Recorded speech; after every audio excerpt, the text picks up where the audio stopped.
Okay, so special episode 1912, 1913, and 1914. Tanungin natin ito, yung love message oracle, no? Kung ano ba yung mensahe ng mga mahal natin sa buhay para sa araw na ito. Yung pagmamahal naman, hindi lang sa asawa, sa nobyo, sa kalibin. Pagmamahal din ng pinsan, kapatid, magulang, no? Grandparents natin, katrabaho, lahat-lahat nasa paligid natin. So, kukuha tayo dito ng tatlo kung ano yung mensahe nila para din sa atin. So, una, dito tayo kumuha. New love. Hala, meron kayo. Pangalawa, deepening. Ay, nako. And pangatlo, soulmate. Eto na yun, di ba? Kakasabi ko lang, panoorin nyo yung daily episode natin. Tapos sabi dito, no, yung bagong pag-ibig, posible na ex nyo ito, in a separation kayo, tapos magkakaroon kayo ng panibagong chapter, kung kailan magiging mature na kayo. 'Di ba? Ito yung, it's either magkakaroon ka ng bagong love or makikipagbalikan sa'yo, yung tao minamanifest mo. Tapos ito yung takbo ng relationship na magiging mature na, no? At matagal mo nang hinihintay ito. So kasi, ito yung tao na soulmate mo at connection ninyo ay sacred. So, sa mga gusto dyan, no, sa mga nakaresonate, congratulations sa inyo. Kasi, sinasabi dito ni Universe na may pag-asa. Yung mga taong deserving na makipagbalikan, makatagpo, at magkaroon ulit sila ng panibagong chapter ng soulmate nila, is very much happy. Doon naman sa mga tao na siguro, no, hindi masyadong maswerte sa larangan ng pag-ibig, tignan nyo yung other perspective ng buhay ninyo. Kasi kalimitan, kung hindi ka maswerte sa pag-ibig, maswerte ka sa trabaho, maswerte ka sa negosyo, maswerte ka sa pamilya mo, sa magulang mo, sa siblings mo, at sa lahat-lahat. Pero meron namang iilan na maswerte pareho sa pag-ibig at sa pamilya. 'Di ba? Sa pera. So, ngayon kung gusto mo talaga, kasi ito yung sinasabi ko sa inyo, is natural. Walang halong ginayuma, walang halong binarang, walang halong kulam at sumpa.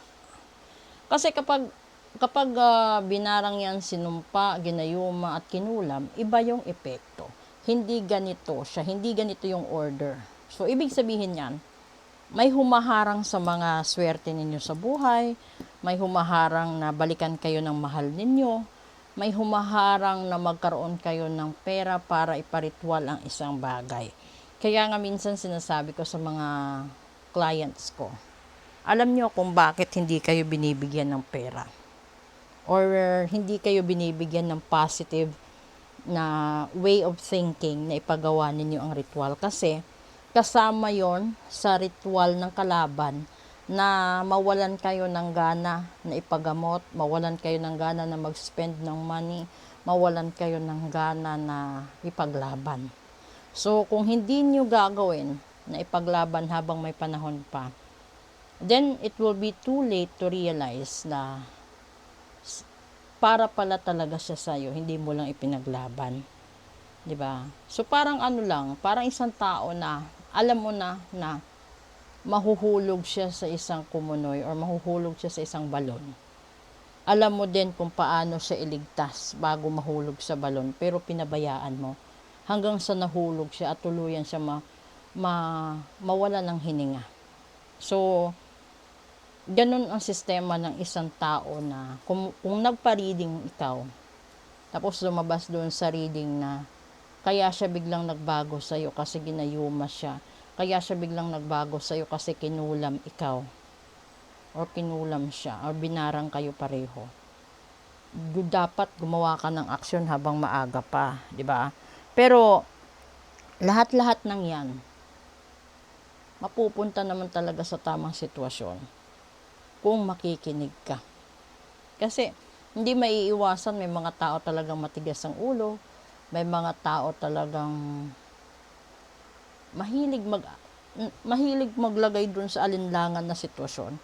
Pero kung alam nyo, kung tutuusin, no? Basta wala kayong pag-aalinlangan, wala kayong atras-abante na desisyon, napakadali lang ito basta may panahon at pagkakataon pa. Kaso nga lang yung iba hindi talaga, di ba?